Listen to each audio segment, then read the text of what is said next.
Hey guys, so I know I have not been on here in a while. Your girl has been working, but I wanted to hop on here as there are 5 different types of self-care. So I wanted to explain to you some tips that you can take and actually use in those aspects of your life, so you can make sure you are incorporating self-care in your everyday life.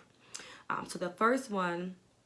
Actually, before we hop into that, for those who do not know me, my name is Amber Williams, and I help make self-care a priority so you're not feeling stressed, burnt out, overwhelmed, all those things that when you're not taking time for yourself, you incorporate and you're, basically had enough. And then that's when you decide to take time for yourself. So I help you manage your time so you can make sure that you are incorporating self-care on a daily basis, so you're not getting to that point to where you're going to have a major breakdown and you have no choice but to take time for yourself. So the first one we actually going to be talking about is professional self-care. So there are a couple of things that you can actually do in the workplace, so that you are, like I said, incorporating that self-care in your workplace, and also if you're in school. So it can apply to both places. So a few things you could do is make sure that you are talking to your coworkers, your peers. So I know you may not have the best relationship with your peers, or you don't want them to know a lot of information about, what's going on in your personal life, but you don't have to just talk about, things that's going on in your personal life. Just kind of keep, not too much of open dialogue, but just conversate with them, so you're not just all into your work and you're not, giving that little bit of break of, that social aspect while you're at work. So, sparking those conversations with your coworkers. Also, making sure you're decorating your desk, your space, to your liking, so you can kind of feel like home when you're there, because of course we spend most of our time at work because you're there 40 hours a day. I mean, not a day, a week. So, but 8 hours a day, but 40 hours a week. So you're there most of the time. So you want to make sure that you're in that space of feeling like, it's yours and, you're at home.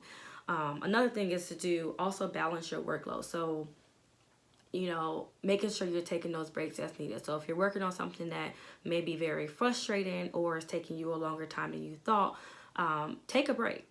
Take a break as you need it, because if you're working on something that's, for example, taking you a long time, or like I said, getting frustrated, you're not gonna figure it out, just by continuing to work on it. So take a break, take a step away, make a phone call, whatever you need to do, and then come back to it to complete it.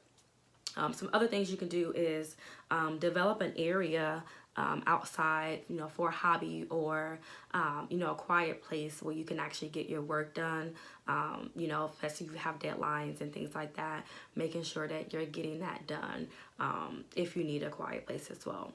And then also just making sure that you're giving your professional life a balance as well, because that helps lessen the stress of other areas and aspects of your life. Because I know, a lot of you, you may bring your stress that you have going on at work home to your spouse and kids, and they have no idea, what's going on at work or why you may be stressed. And you don't want to really mix those two together. When you want to come home, you want to have that as family time. You don't want to be, yelling or whatever the case may be, because you're stressed out from work. So you always want to make sure you have that you split the two. So you separate the two, so you have that professional balance. So you incorporate those things at work, so you're not coming home again stressed out, or getting into it with your spouse and they're like, well, I didn't do nothing, So just start incorporating those. It may take a little bit of time. Just incorporate one thing at a time. If you don't want to just jump all in, you don't have to jump all in at once.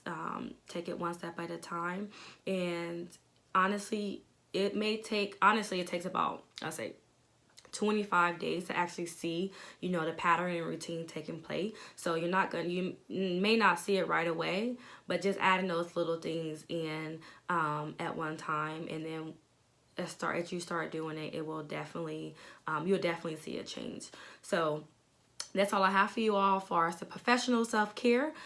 If you have any questions, let me know.